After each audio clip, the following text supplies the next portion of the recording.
ये है बांग्लादेश। इंडिया और म्यांमार के बीच मौजूद एक ऐसा कंट्री जिसकी तारीख और ज्योग्राफी दोनों ही बहुत यूनिक और खास है। आजकल हर तरफ बांग्लादेश का चर्चा है और इसकी वजह वहाँ पर हाल ही में होने वाली बहुत सी पॉलिटिकल चेंजेस हैं। मगर बहुत कम लोग ये जानते हैं कि बांग्लादेश का असल चर्चा जिस चीज की वजह से होना चाहिए वो उसकी ज्योग्राफी है। अगर मैं ये कहूँ कि बांग्लादेश दुनिया के उन चंद कंट्रीज में आता है जिन्हें कुदरत की तरफ से एक लिटरली ब्लेस्ड ज्योग्राफी मिली है तो गलत नहीं होगा। लेकिन यही ज्योग्राफी जहां बांग्लादेश को बहुत खास बनाती है वहीं उसके लिए बहुत सी प्रॉब्लम्स भी क्रिएट करती है। बांग्लादेश की लोकेशन उसे जियोपॉलिटिकली बहुत इंपॉर्टेंट बना देती है क्योंकि साउथ ईस्ट एशिया में चाइना और इंडिया के बीच पावर स्ट्रगल को बैलेंस करने वाला मेन प्लेयर बांग्लादेश ही है। बांग्लादेश के पास दुनिया की सबसे फर्टाइल जमीन है क्योंकि यहाँ पर गंगा और ब्रह्मपुत्र साउथ एशिया के दो बड़े दरिया आकर मिलते हैं और दुनिया का सबसे बड़ा रिवर डेल्टा बनाते हैं और यही दरिया फिर आगे बे ऑफ बंगाल में जाकर गिरते हैं। बांग्लादेश के पास दुनिया का सबसे लंबा अनइंटरप्टेड बीच भी है जिसे कॉक्स बाजार बीच कहते हैं। इन दरियाओं के साथ आने वाले मिनरल्स की वजह से यहाँ की मिट्टी एग्रीकल्चर के लिए पूरी दुनिया में सबसे ज्यादा फर्टाइल है। ये फर्टाइल जमीन 700 से भी ज्यादा दरिया और समुद्र को एक्सेस, यही वो चीजें थी जिसकी वजह से बंगाल का ये सारा एरिया हमेशा से इंडिया का सबसे अमीर सूबा रहा है। यूरोपियंस के यहाँ आने से पहले 15वीं सदी तक बंगाल सिल्क, कॉटन और हैंडीक्राफ्ट आइटम्स का सबसे बड़ा एक्सपोर्टर था। बंगाल की टेक्सटाइल इंडस्ट्री पूरी दुनिया में मशहूर थी और एशिया से एक्सपोर्ट होने वाला 80% रॉ सिल्क बंगाल से ही सिल्क रूट के जरिए सेंट्रल एशिया और यूरोप तक जाता था। 16th सेंचुरी में जब पोर्चुगीज एक्सप्लोरर पहली बार यहाँ आए तो यहाँ की खुशहाली देखकर वो तंग रह गए। यहाँ की हैंडलूम इंडस्ट्री, आर्ट, एग्रीकल्चर, इतने रिसोर्सेज और इंडस्ट्री तो उस वक्त यूरोप में भी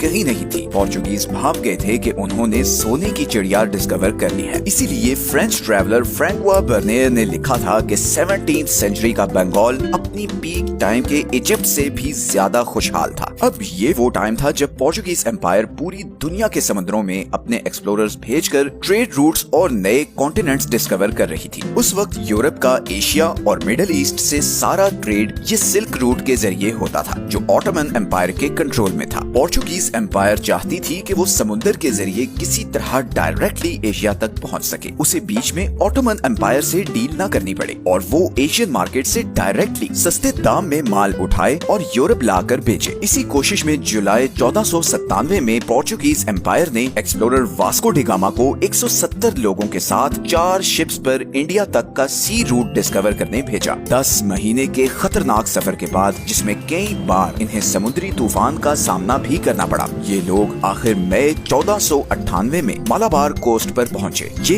एक बहुत बड़ी डिस्कवरी थी। सारी यूरोपियन दुनिया को अब पता चल चुका था कि इंडिया तक समुद्र के जरिए भी पहुंचा जा सकता है। इसके बाद 1517 में एक पोर्चुगीज बिजनेसमैन यूरोपियन एक्सप्लोरर से तारीफ सुनता हुआ इधर बंगाल पहुंचा। बंगाल की इकोनॉमी और इंफ्रास्ट्रक्चर देखकर वो बहुत इम्प्रेस हुआ और उसने यहाँ की खबर इधर गोवा में मौजूद अपने पोर्चुगीज कमांडर को दी। उस वक्त बंगाल मुगल एम्पायर के कंट्रोल में था। पोर्चुगीज एम्पायर ने 1528 में मुगल बादशाह शाहजहां से लाइसेंस लेकर इधर चिटागोंग, जिसे अब चट्टोग्राम कहते हैं, यहाँ से ट्रेडिंग शुरू की। कुछ ही अरसे में पोर्चुगीज एम्पायर ने बंगाल पर अपना असर और कंट्रोल बढ़ाना शुरू कर दिया। यहाँ पर बड़ी बड़ी बिल्डिंग्स बनाई जाने लगी जिनको वेयर हाउसेस के तौर पर यूज किया जाने लगा। और सिर्फ यही नहीं बल्कि पोर्चुगीज एम्पायर ने यहाँ पर गरीब हिंदू और मुस्लिम फैमिली से छोटे छोटे बच्चों को खरीद कर गुलाम बनाना शुरू किया और उन्हें जबरदस्ती क्रिश्चियनिटी में भी कन्वर्ट किया जाने लगा। पोर्चुगीज एम्पायर ने इधर हुगली को अपना ट्रेडिंग हब बना लिया और यहीं से वो पूरे बंगाल और इंडिया में ट्रेड करने लगे। ये चीज मुगल बादशाह शाहजहां को बहुत ज्यादा खटकी और 1632 में मुगल आर्मी ने हुगली पर हमला किया और 3 महीने के घेराव के बाद उसे फतह कर लिया। इस लड़ाई में 1000 के करीब पोर्चुगीज मारे गए और तकरीबन 4000 को कैदी बना लिया गया। इसके बाद पोर्चुगीज एम्पायर का बंगाल पर कंट्रोल टूटना शुरू हो गया और यहीं पर एंट्री हुई ईस्ट इंडिया कंपनी की। ईस्ट इंडिया कंपनी ने भी अपनी पहली सेटलमेंट इधर हुगली के पास ही बनाई और फिर धीरे धीरे पूरे बंगाल को अपना ट्रेड सेंटर बना लिया। 1690 में ईस्ट इंडिया कंपनी ने कैलकाटा को अपना कमर्शियल कैपिटल बना लिया और यहाँ से वो करोड़ों का बिजनेस करने लगी। इस मुनाफे से East East India Company Bengal पर अपना कंट्रोल मजीद बढ़ाती गई, लेकिन बंगाल पर उनका असल कंट्रोल तब हुआ जब 1757 में बैटल ऑफ प्लासी और 1764 में बैटल ऑफ बक्सर में उन्होंने मुगल एम्पायर को शिकस्त देकर पूरे बंगाल को अपने कंट्रोल में ले लिया। 1757 में नवाब सिराजुद्दौला को हराने के बाद ब्रिटिशर्स ने बंगाल को इतना लूटा कि रॉबर्ट क्लाइव जब बंगाल से ब्रिटेन पहुंचा तो खजाने के संदूक उतारते उतारते कई दिन लग गए। इस सारे पैसे से ब्रिटिश एम्पायर ने ब्रिटेन में टेक्सटाइल इंडस्ट्रीज लगाना शुरू की। इंडिया का ट्रेड कैपिटल अब दिल्ली के बजाय कोलकाता था। ब्रिटिशर्स ने खुलकर बंगाल को एक्सप्लॉइट करना शुरू कर दिया। बंगाल के ही पैसों से ब्रिटेन में टेक्सटाइल इंडस्ट्रीज लगाई गईं और फिर बंगाली टेक्सटाइल इंडस्ट्रीज पर हाई कस्टम ड्यूटीज लगा दी ताकि इंडियन कपड़ा इतना महंगा हो जाए कि वो इंटरनेशनल मार्केट में कम्पीट ही ना कर सके। बंगाल की लोकल इंडस्ट्री पूरी तरह बर्बाद हो गई। और सिर्फ यही नहीं बल्कि ब्रिटिश ने बाकी इंडिया में अपनी मिलिट्री कैंपेन्स का खर्चा भी बंगाल से ही पूरा किया। बंगाल की इंडस्ट्री, उसका एग्रीकल्चर, सब कुछ ब्रिटिशर्स के कंट्रोल में था। बंगाल 1757 से 1947 तक ब्रिटिशर्स के कंट्रोल में रहा और इस दौरान 2 दफा यहाँ पर जबरदस्त फैमिन आया। एक दफा 1770 में जब मॉनसून ना होने की वजह से बंगाल और बिहार में जबरदस्त कहत पड़ गया और साथ ही में चिकन पॉक्स भी फैल गया, जिससे उस वक्त की बंगाल की 30% पॉपुलेशन खत्म हो गई। मगर ब्रिटिशर्स ने इसके बावजूद बंगाली किसानों से 30 से 40% लगान वसूल किया। इसी तरह 1943 में एक बार फिर बंगाल में जबरदस्त सूखा पड़ा। एक तरफ बंगाल में लोगों के पास खाने को कुछ नहीं था और ऊपर से ब्रिटिशर्स ने वर्ल्ड वॉर 2 की वजह से बंगाल की सारी प्रोडक्शन एक्सपोर्ट करनी शुरू कर दी और साथ ही में वॉर का खर्चा पूरा करने के लिए किसानों पर 300% तक टैक्सेस भी लगा दिए। 1943 से 1944 के बीच इस एक साल में 30 लाख लोग मारे गए। अब अगर आप वेस्टर्न टेक्स्ट बुक्स पढ़ें तो वहाँ आपको मिलेगा कि इस फैमिन की वजह इनएडिक्वेट फूड सप्लाई थी। मगर ये फूड सप्लाई शॉर्टेज किसने क्रिएट की थी इसका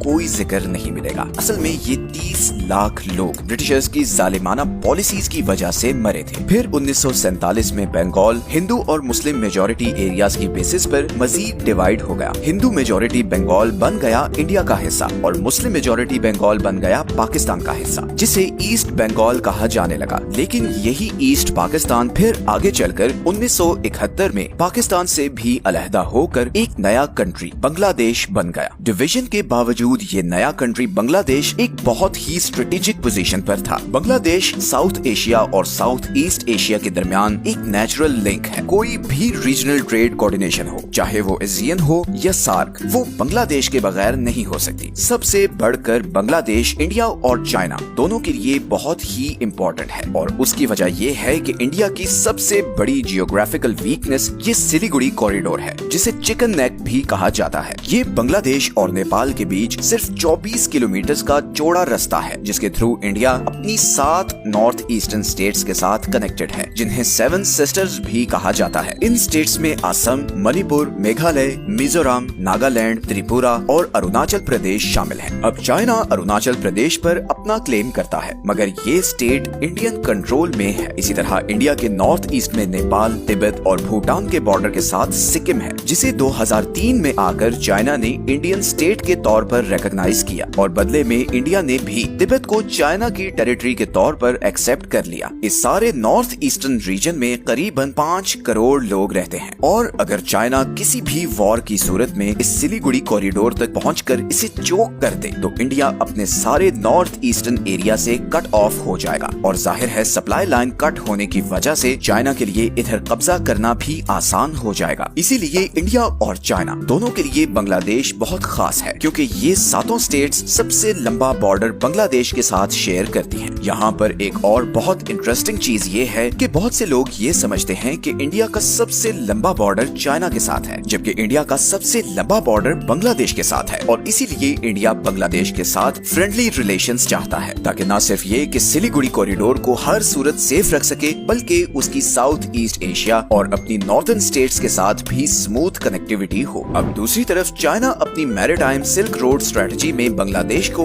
एक बहुत इंपॉर्टेंट कंपोनेंट मानता है, क्योंकि अभी चाइना का सारा ट्रेड उसकी ईस्टर्न कोस्ट लाइन से स्ट्रेट ऑफ मलाक्का से गुजरकर बाकी दुनिया को जाता है। अब चाइना की कोशिश ये है कि वो बांग्लादेश के जरिए डायरेक्टली बे ऑफ बंगाल में जाए और उसे स्ट्रेट ऑफ मलाक्का से गुजरना करना ना पड़े, क्योंकि ये वाला सारा रूट अमेरिकन एलाई कंट्रीज से घिरा हुआ है। बे ऑफ बंगाल में डायरेक्ट आने से चाइना को इंडियन ओशन में इजी और क्विक एक्सेस मिल जाएगी। इसीलिए चाइना ने पहले 1974 में बांग्लादेशी प्रोडक्ट्स को चाइना में ड्यूटी फ्री एक्सेस दी और फिर चाइना ने ये तीस्ता रिवर को डेवलप करने के लिए बांग्लादेश को $1 बिलियन की ऑफर भी की। इसका मकसद यही था कि चाइना बांग्लादेश की गवर्नमेंट को अपने साथ मिलाना चाहता है। चाइना कॉक्स बाजार बीच पर एक पोर्ट भी बना रहा है, जिसे 2023 में ऑफिशियली इनॉग्रेट भी कर दिया गया है। और ये कोई आम पोर्ट नहीं है, बल्कि प्रॉपर नेवल पोर्ट है, जहाँ पर चाइनीज सबमरीन्स और वॉरशिप्स भी डॉक कर सकेंगी। लेकिन दोस्तों, यहाँ पर एक और बहुत ही इंटरेस्टिंग बात यह है कि कॉक्स बाजार बीच से सिर्फ 9 किलोमीटर दूर बे ऑफ बंगाल के नॉर्थ ईस्ट में यहाँ पर 3 किलोमीटर के एरिया का एक छोटा सा आइलैंड है, जिसे सेंट मार्टिन आइलैंड कहा जाता है। ये आइलैंड आज बांग्लादेश के कंट्रोल में है, लेकिन 2012 से पहले म्यांमार भी इसको क्लेम करता था। मगर फिर international tribunal for the law of the sea यानी इटलॉस ने इसे बांग्लादेश का ही हिस्सा डिक्लेयर कर दिया। अब यहाँ पर इंटरेस्टिंग बात यह है कि अभी हाल ही में बांग्लादेश की एक्स प्राइम मिनिस्टर हसीना वाजिद ने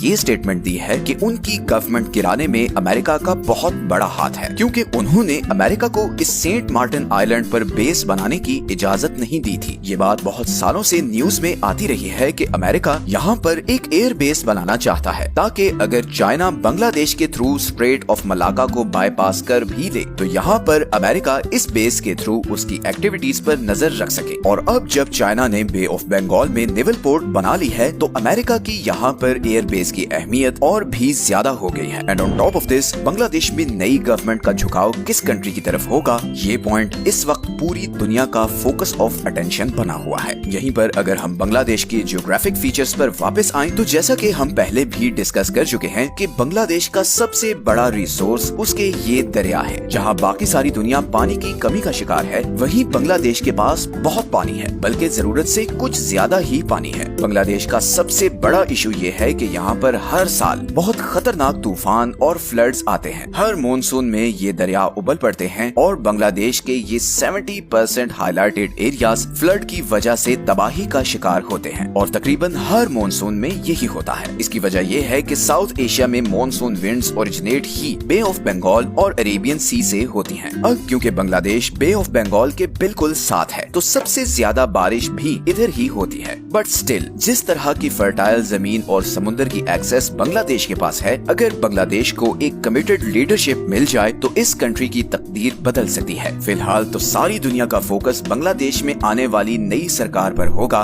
बिकॉज वो ही साउथ ईस्ट एशिया का पावर बैलेंस डिसाइड करेगी। मेरी तो दुआ है कि बांग्लादेश के हालात जल्द से जल्द ठीक हों और वो अपने अनटैप्ड पोटेंशियल से भरपूर फायदा उठाए। ये हैं वो सारे सोर्सेज जहां से हमने इस वीडियो के लिए कंसल्ट किया है। वंस अगेन, अगर आपको ऐसी ज्योग्राफी और मैप एनिमेशन वीडियोस में इंटरेस्ट है, तो कंट्रीज ज्योग्राफी के नाम से प्लेलिस्ट को जरूर देखें। उसमें ऑलरेडी 10 से ज्यादा कंट्रीज की ज्योग्राफी, हिस्ट्री और फैक्ट्स को हम ऐसे ही डिस्कस कर चुके हैं। आज की वीडियो के एंड में भी आपको उसका लिंक मिल जाएगा। मिलते हैं नेक्स्ट वीडियो में एक और इंटरेस्टिंग टॉपिक के साथ। अपना ख्याल रखें। अल्लाह हाफिज।